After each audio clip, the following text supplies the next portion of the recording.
이런 유머가 있습니다. 비행기 안에 2명의 아랍인 친구들이 탔는데 마침 그 옆자리에 이스라엘 유대인이 있었어요. 그래서 이 두 아랍인 친구가 유대인을 괴롭힙니다. 그리고 그에게 가서 커피 2잔을 타와 이렇게 명령을 했습니다. 유대인이 슬리퍼를 신고 일어나서 가서 커피를 가져오는 사이에 아랍인들이 그의 구두에 가래를 뱉었어요. 그리고 이 유대인이 가지고 온 커피를 둘이 맛있게 나눠 마시면서 히히덕거렸습니다. 유대인이 자리에 앉아서 자기의 신발을 봤어요. 그리고는 이렇게 말했습니다. 우리 유대인과 아랍인이 사이좋게 지내려면은 아랍인은 유대인의 신발에 가래를 뱉지 말아야 되고 유대인은 아랍인의 커피에 침을 뱉지 말아야 됩니다. 얘기했어요. 그러니까 그 커피에 침을 뱉어가지고 타가지고 온 것을 그들이 맛있게 먹은 거죠. 자, 오늘날 우리 지구상을 보면은 서로 원수도 그런 원수가 없이 지내는 관계들이 많습니다. 특별히 국경을 마주대야 한 나라 중에 서로 관계가 좋은 나라가 별로 없습니다. 오랜 역사 속에서 때로는 침략하기도 하고 침략당하기도 하면서 서로 수원수구의 관계가 되는 거죠. 유대인과 아랍인도 그렇고 터키와 그리스도 그렇고 세르비아와 크로아티아도 그렇고 아마 이제 우크라이나와 러시아도 오랜 세월 원수처럼 지내게 될 것입니다. 우리나라도 북한과 대치 상태에 있고 또 오랫동안 우리를 식민 지배했던 일본과도 아주 심히 불편한 관계 가운데 있습니다. 국가나 민족뿐만이 아니라 우리 집안과 집안 사이 또는 개개인 사이에도 회복하기 어려울 만큼 원수 같은 관계가 만들어지기도 합니다. 누구나 살아오면서 어떤 연유에서건 다시는 평생 보고 싶지 않을 만큼 싫은 사람이 아마 한둘은 있었을 것입니다. 살다 보면 나와 너무 맞지 않는 사람, 삶의 결이 다른 사람, 서로 피해와 상처를 주고받은 사람 등등 원수같이 되어버린 사람들이 있기 마련입니다. 민족과 민족 또 사람과 사람 사이에 이처럼 견고하게 세워진 장벽이 해소되지 못할 때에 그것이 큰 불행의 원인이 되는 것을 우리가 우리 주위에서나 또는 역사 속에서 보게 됩니다. 이 유럽이라는 곳에 수백 년, 거의 1000년에 이르기까지 유대인에 대한 증오가 유유히 흐르고 있었어요. 그러다가 그 증오가 화라산처럼 폭발해서 나온 것이 바로 나치 히틀러의 유대인 학살입니다. 600만 명, 전쟁으로 600만 명을 죽였다 해도 참혹한데 전쟁이 아니고 처형을 시킨 것이 600만 명이다. 참 너무 잔인하고 참 인간이 무섭죠. 여러분, 오늘 우리는 이 세상을 바라보면서 정말 화평을 원합니다. 화해와 평화가 정말 필요합니다. 민족 간의 화평, 개인 간의 화평, 더 나아가서는 하나님과의 화평이에요. 그리고 그 답은 오직 한 곳에 있습니다. 예수 그리스도, 우리 주님이에요. 이것이 그를 믿는다고 하는 우리들 속에 깊이 숙고해야 할 말씀이에요. 자, 오늘 말씀 이렇게 시작됩니다. 11절에 보니까 그러므로 생각하라고 명합니다. 이게 생각하다라는 무네몬 유오라고 하는 이 말은 자신을 깊이 성찰하면서 기억하라, 그런 말이에요. 기억하라. 자, 우리는 과거를 잊어버리기가 쉽죠. 여러분, 우리가 이 서신을 바울이 쓰고 에베소 교인들이 서신을 받을 때만 해도요, 유대인 중심의 예루살렘 교회는 이미 쇠퇴하고 있었어요. 그리고 수많은 이방인 교회들이 세워지면서 이제 기독교 교회의 대세를 이루고 있었습니다. 유대인과 이방인이 서로 꺼리낌이 없이 교회 안에 뒤섞여서 신앙생활을 잘하고 있었어요. 심지어는 예루살렘에 유대인들로만 구성된 그 교회가 너무 경제적으로 궁핍해지니까 여기저기 흩어져 있는 이방인 교회들이 그들을 위해서 열심히 구제금을 모으고 보내기도 했습니다. 그런데 이 서신을 쓰기 불과 몇십 년 전 오순절 성령 강림으로 교회가 시작될 때만 해도, 그때까지만 해도 유대인들은 이방인을 전혀 상정하지 않거나 교제하지 않았습니다. 그들은 같이 식탁에 앉아 식사하는 것을 부정하게 여겼어요. 그리고 그것을 아주 엄격한 금기사항으로 가르쳤고 그것을 죄라고 말했습니다. 그들이 왜 그렇게 생각했는가 어렵지 않게 우리가 이해할 수 있죠. 구약에 우리가 보면은 구약의 주인공이 이스라엘이잖아요. 하나님 특별히 선택한 선민이에요. 그리고 그것을 하나님은 또 교육을 시킵니다. 너희는 이방 부정한 자들과는 구별된 나의 특별히 선택한 민족이다. 이것을 계속 가르쳐 주셨습니다. 그리고 그들에게는 언약이라고 하는 것을 주셨어요. 이스라엘은 하나님과 계약을 맺은 민족이에요. 그런데 그 언약의 핵심이 뭐냐 하면은 바로 메시아 그리스도입니다. 그래서 그가 오심이 모든 유대인들 속에 아주 가장 큰 소망이었습니다. 그들은 그런 소망을 다 갖고 있었어요. 그리고 하나님은 그들에게만 율법, 다시 말해서 하나님의 말씀을 주셨어요. 그리고 그 율법을 지키겠다고 하는 서약의 표시로 할례를 받았어요. 그 할례의 의미는 내가 이제부터 하나님 주신 율법을 충성되게 지키겠습니다 라고 하는 그런 서약과 같은 거예요. 그리고 할례는 그들을 이방인들로부터 구별하는 아주 자랑스러운 표였습니다. 반면에 이방인들은 어떻습니까? 여기 11절과 12절에 그것을 말합니다. 너희는 그때 육체로는 이방인이요 손으로 육체에 행한 할례를 받은 무리라 칭하는 자들로부터 할례를 받지 않은 무리라 칭함을 받은 자들이라. 그때 너희는 그리스도 밖에 있었고 이스라엘 나라 밖의 사람이라. 약속의 언약들에 대하여는 외인이요 세상에서 소망이 없고 하나님도 없는 자이더니. 그때 너희들은 이런 자였다.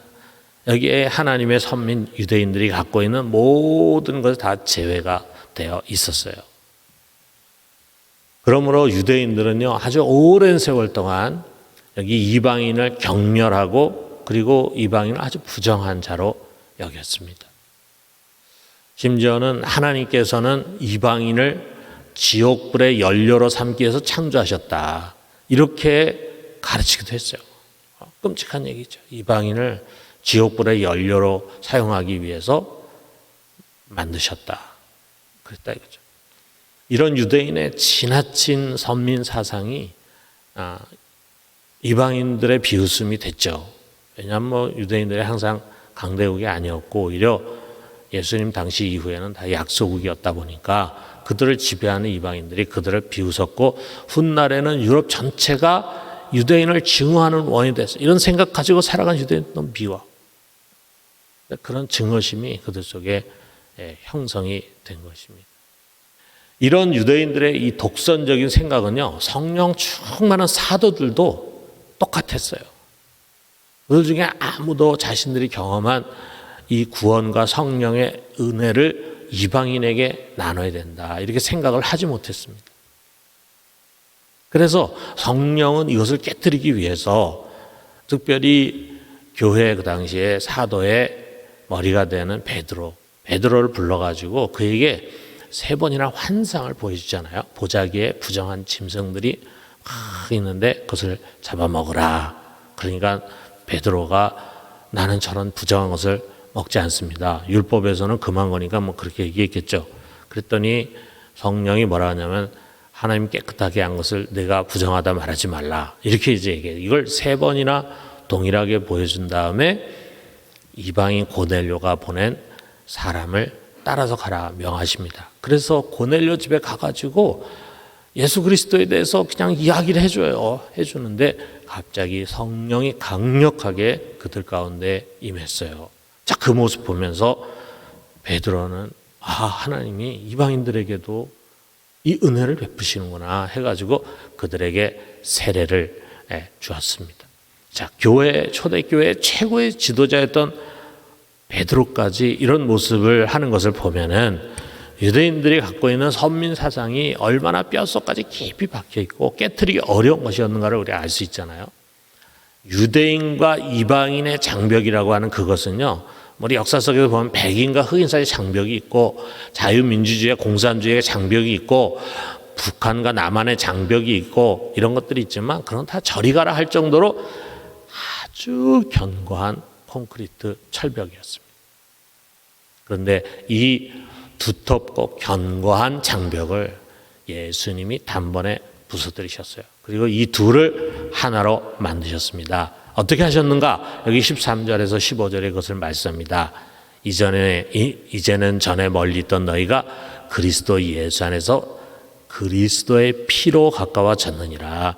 그는 우리의 화평이신지라 둘로 하나를 만드사 원수된 것 곧 중간에 막힌 담을 자기 육체로 하시고 법조문으로 된 계명의 율법을 폐하셨으니 이는 이 둘로 자기 안에서 한 세 사람을 지어 화평하게 하시고 그랬어요. 저는 여기 있는 이 말씀 중에서요, 이게 참 너무 좋아요. 14절의 상반절에 보니까 그는 우리의 화평이시다. 예수님은 우리의 평화이시다. 자, 이 모든 것이 가능했던 것은 그 자신이 우리의 평화이기 때문이다 라고 하는 말씀이에요. 그는 화평을 이루기 위해서 오셨어요. 구원을 이루기 위해서도 오셨지만 그것만이 아니라 화평을 이루기 위해서 오셨어요. 그의 십자가는 화평을 이루는 곳입니다. 자, 14절 상반절 보니까 둘로 하나를 만드사 원수된 것 곧 중간에 막힌 담을 자기 육체로 허시고 그랬잖아요. 둘을 하나로 만들었어요. 우리 어디에 또 우리가 이런 얘기가 나오지 않습니까?